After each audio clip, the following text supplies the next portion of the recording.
Автомобилски гуми, картон за подпалување, внатрешни гуми како и суви борови стебла, подготвени за палење, пронајдени на Осоговските планини, при што е спречен нов голем шумски пожар. Шумочуварите на национални шуми од подружницата Осогово Крива Паланка во заедничка акција со Министерството за внатрешни работи вчера попладне под Царев врв на Осоговските планини на 2000 метри надморска височина во местноста наречена Алтен врв, место на кое безмалку и да нема движење на луѓе, пронајдоа и отстранија повеќе од 30 на куп фрлани автомобилски гуми, картон за подпалување, внатрешни гуми како и суви борови стебла и гранки, подготвени за палење и предизвикување пожар на отворен простор.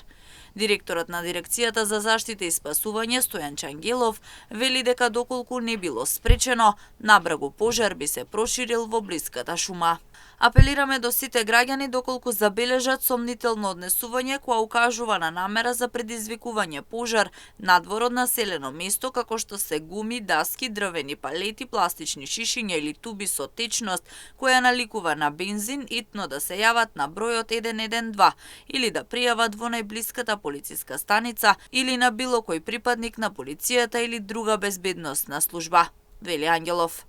Инаку до утрово до 7 часот и 30 минути, според Центарот за управување со кризи на територија на државата се евидентирани вкупно 37 пожари на отворен простор, од кои 5 се активни, 3 се под контрола, а 29 се изгаснати. Во активните пожари е и пожарот во Радовиш и Берово, село Нивичино, планината Голем Готен и Малешевските планини, каде што гори ниско стеблеста шума, смрека, грмушки и ниска вегетација.